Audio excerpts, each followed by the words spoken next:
Hello everyone, welcome back, and today I'm going to be profiling a Horus Thunder Dragon Bystial deck profile with the release of Colossus. Feels obligatory to do that. Obviously my playmat that I'm always using is also Thunder Dragon Colossus, so it would be very fitting to do this profile. I've been looking forward to doing it. Certainly there's other things I want to try out with Thunder Dragons, even more just like a pure variation of the deck. Obviously it's probably not going to be the most competitive thing, but this is probably the most competitive way to play something resembling Thunder Dragons in 2024, but certainly there's things you could adapt for this. This is just my kind of first iteration of the profile, but definitely Batteryman Solar is the best normal summon. It would be great to be able to play more copies of this, but it's not really possible. Playing 2 Raw, between Raw and Dark, which I'm playing 2 of each, you could certainly up either or to 3. I really like seeing Raw in my hand, but then Dark has some really cool applications. If you're going second, you can throw Dark into the grave to search on the Dark, and so having 3 copies of that is decent because then you can see it. But for the sake of it, like the Thunder Dragon cards are probably the worst cards in your deck. I mean, they give you some good grind for sure, but yeah, it's probably better to keep them more at 2. I'm playing 1 Hawk as a search for Dark, and I'm also playing 1 Thunder Dragon Fusion, probably one of the most cuttable pieces.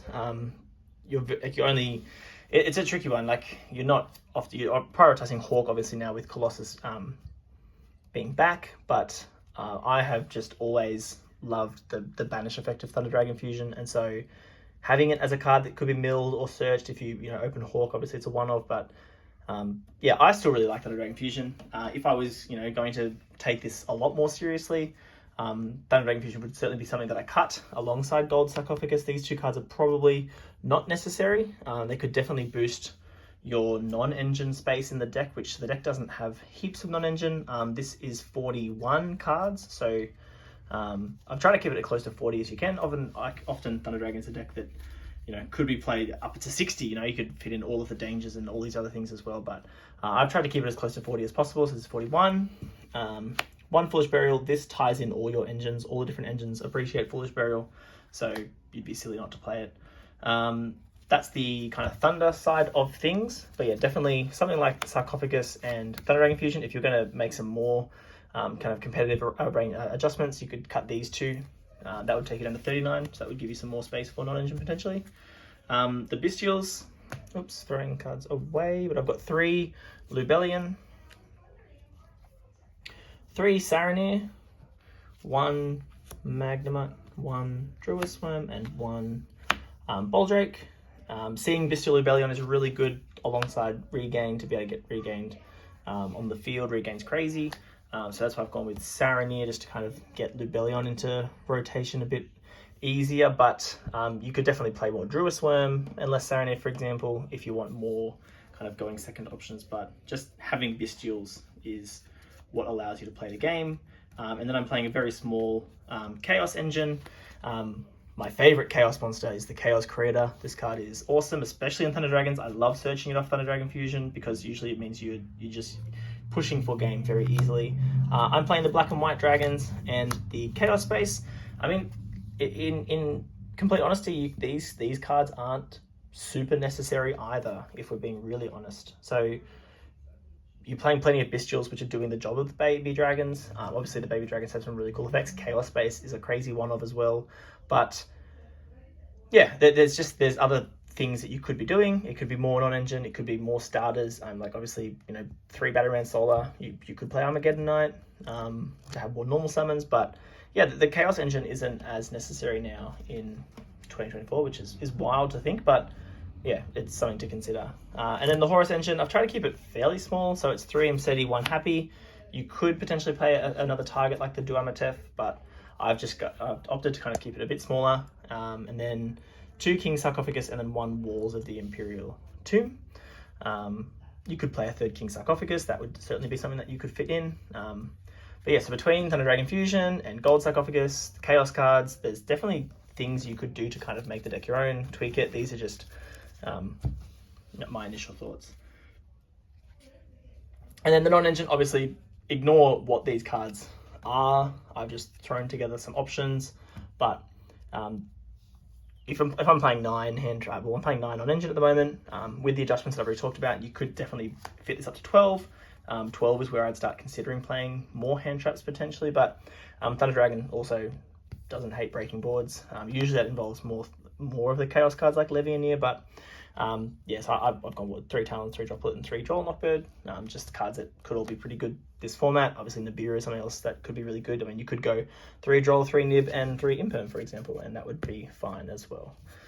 Extra deck, 1 Colossus, because it is available. 1 Titan. You're really just using this as a body to summon off the fusion. The fusion in the grave is really why you'd want to play it. So again, this is completely cuttable, especially if you cut fusion. You would cut it. Then for the rank 8s, Zombie Vampire, Photon Lord, and I'm playing Dingier, so you could play like Hope Harbinger as well, but there's other. I mean, the extra deck is not super tight. It's fairly generic, a lot of the cards. 1 Typhon, these are all just pretty decent options, and 1 Chaos Angel because you make it with a Bystial and Batteryman Solar, or Thunder Dragon Roar and Batteryman Solar. Solar is obviously a light level 4, so it means you get access to the good effects of Angel. Then for Link Monsters, and this is just more of a toolbox, so again, you can kind of tweak this, change it to personal preference or whatever the format kind of demands, but Goddess, because it outs annoying boss monsters, especially like Pearly stuff. Boral Sword and Appaloosa as Link 4s. I really like Boral Sword, and you could definitely play Access Code Talker, but you'd have to play a Link 3 to go with that. Could just be like Celine the Dark, but Dark, IP, SP, and I'm playing Heraldic Seal and Striker Dragon just because you're playing the baby dragons. It just makes your end board a little bit stronger. Obviously the Bystials as well make you get you access to Heraldic Seal as well. It's just a pretty decent end piece on the board. So like typically you're trying to make some kind of combination of Seal, IP, Colossus is what you're kind of generally trying to do, and you kind of just play the game from there. But that's the deck profile. I will do some test hands just to kind of show some examples of what the deck can produce. Okay, so we're going to do some test hands just to kind of show some examples. Obviously this is not against any kind of interruptions, so this is all best case scenarios, more just to kind of see consistency and things like that, but yeah, we'll go from there. So we've got Droll, Hawk, White Dragon, Solar, and Happy. Okay, so there's certainly things we can do. This is the classic Solar plus Hawk used to be a pretty crazy Thunder Dragon combo back in the day, or Solar and White Dragon does more or less the same thing as well. So we'll go with normal summon Batteryman Solar. It's probably going to get Impermanent Veiled in 2024, but that's okay. We'll send the Roar to the graveyard. And then we obviously have options between the Hawk and the White as to which way around we go, but we'll go with the White because we can. So banish the Roar, summon the White. The Roar can then summon the Dark.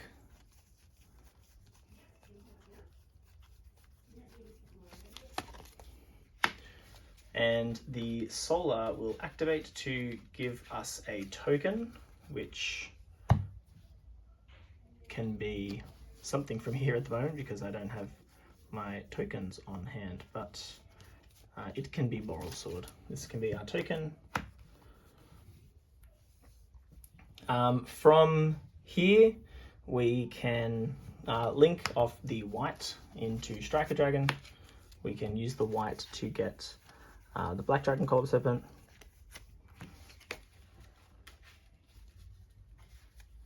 Which we can go ahead and summon as well, and then turn these into a Heraldic Seal.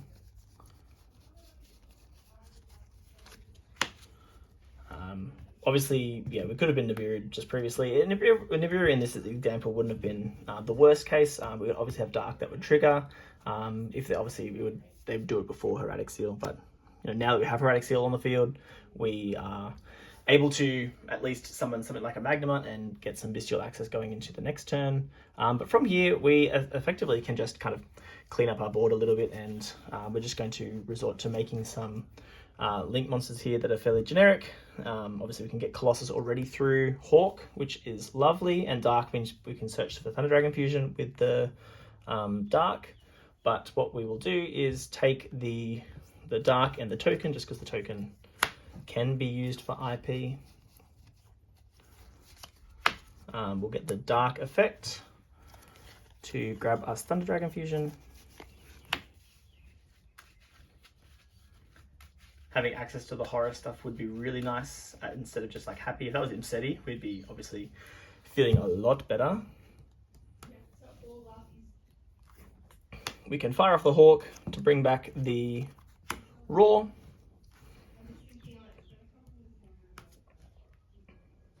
And what we can then do is we could turn all 4 monsters into something like Appaloosa if we feel like that is what is best. Oh, sorry, we lose access to Colossus. Never mind. What am I saying? So what we will do is, we can still do that because we've got the fusion, and this is going to give us some pretty decent follow up. So we do have to kind of get the Colossus onto the field. No, we don't have to. Yeah, we can do that first. So there is Colossus. And now we could go for fusion. Now this is where we have to decide what is more important. Having the Thunders in grave obviously is lovely when Colossus is going to be outed potentially. We do have Solar to kind of protect it once, and then these would generate advantage when banished. But we could also, opt to put them back here to summon out the Titan, just to give us another body. It puts fusion in the graveyard as a means of follow-up. Probably do better just to keep the Thunder monsters in the graveyard, probably, but that's okay. We'll take these and turn them into even something like an SP Little Knight we can. And then our opponent will Nibiru us for our life savings, and obviously we can SP tag out. Something we could have actually probably done earlier is made SP as something. We could probably have done that earlier in our combo just to kind of keep things a little bit more Nibiru proof, but this is just an example of what we could do with that hand. We'll do a second test hand and see how we go. Now if we had access to the Horus monsters in that test hand, we could use it to set up a Photon Lord before we do anything important, just to help Solar resolve. But already that should give you a pretty decent understanding of what the deck is kind of aiming to do. It's mostly still just like a link-based deck, but Colossus on the end board just makes things that little bit sweeter for us, not so much for the opponent. For a second test hand, we have a Roar, a King Sarcophagus, a Talents, a Regained, and a Bystial. It was looking quite dire without the Bystial there, but that's okay. Bystial makes things a bit better. So in this one, we're going to have to start with Sarcophagus, and we will use it to pitch the Roar and throw down Imseti.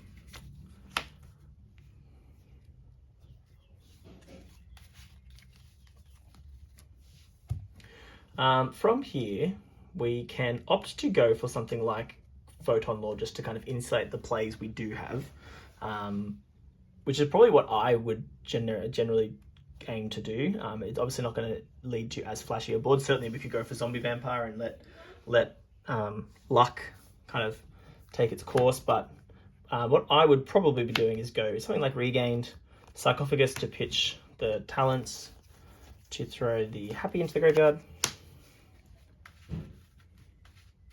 And then we can summon out Happy and Imseti,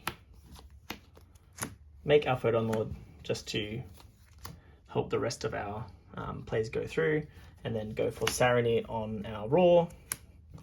It will summon. We get Roar effect. We also get Regained effect, so we'll put the Roar back. We'll go 1 Roar, 2 Regained. It gets bottomed.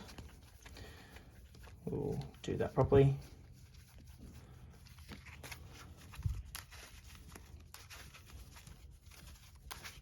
So put Roar to the bottom to draw 1. and then we will resolve the Roar to summon out the Dark.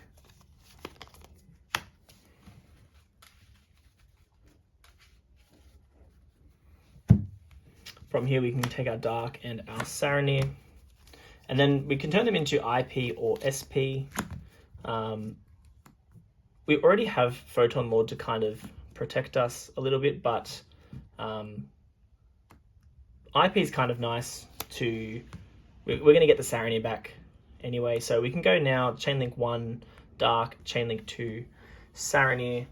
Saronir can put Lubellion into the graveyard. Obviously we don't have a way to get access to Lubellion at the moment. And then the Dark is going to search for the Hawk, who we will discard to bring back the Dark, turn it into a Colossus. That's a type. Into a Colossus. We can't really do anything with the walls of the Imperial Tomb. We may as well just hang on to it, because if we activate it, you know, we're just going to add an Imseti and put it back in our deck, which isn't useful. So we'll just hang on to it in our hand for now, and pass it there. So we've got Regain to bring back Saronir on the opponent's turn, which is nice. Colossus can banish cards to protect. Also means that Regain can, of course, put things back. Saronir becomes an extra body for IP to at least link into an SP, if we didn't want to get rid of Photon Lord or Colossus. And yeah, that's probably a more conservative end board. Probably, like I said, it's probably the way that I would play it. Definitely we could do flashier things with like Zombie Vampire and go bigger, but it's not what I would be doing.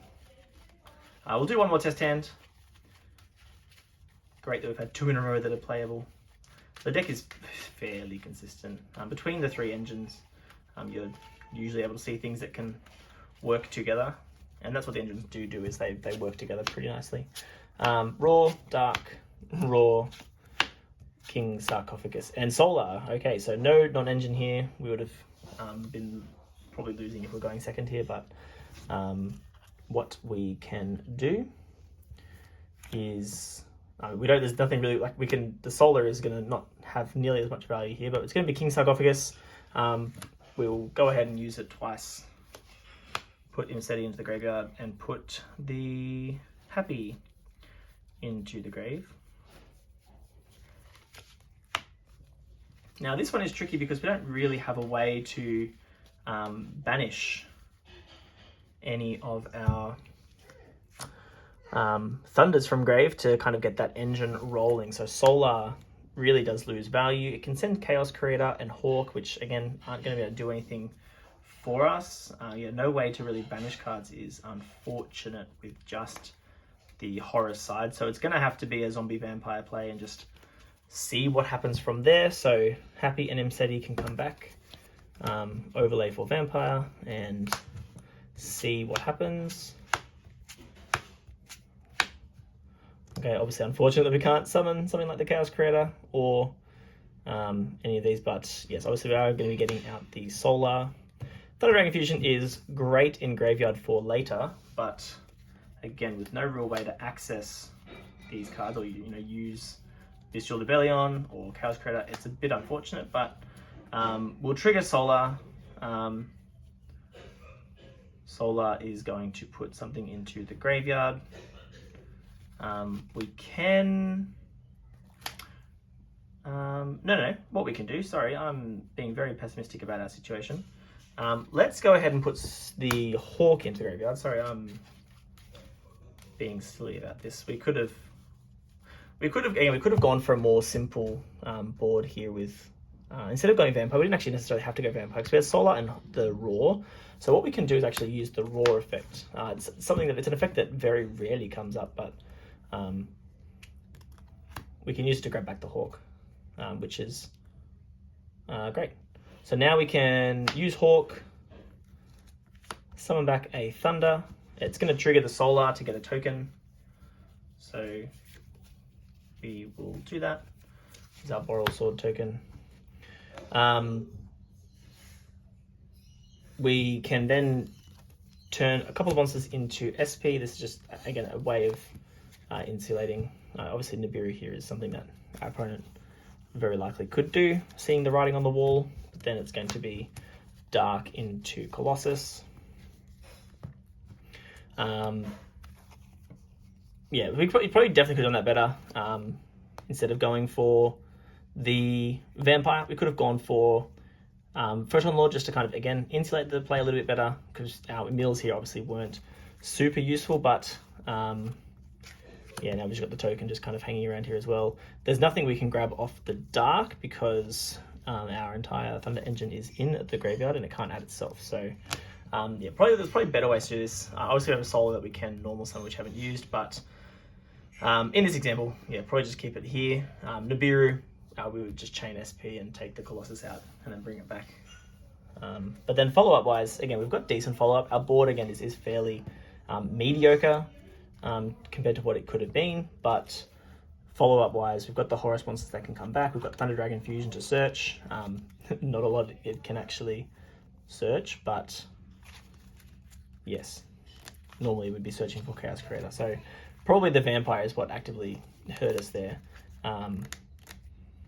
But yeah, in the end, we could have just gone Photon Lord and made something similar like the previous test hand, but that was just me forgetting about Roars. Effect to discard and add back a Thunder Dragon card, which is a pretty useful effect as well. But otherwise, I'll leave that one there, and definitely something to try out. I really enjoy the fact that you know, Thunder Dragons at least has some meaning to play the deck. I've certainly tried playing it without Colossus, and it's mainly like a go second OTK type thing. Which if you've seen my previous videos, you would know. But otherwise, feel free to let me know in the comments what you are doing with Thunder Dragons in 2024. And I'll catch you in the next one.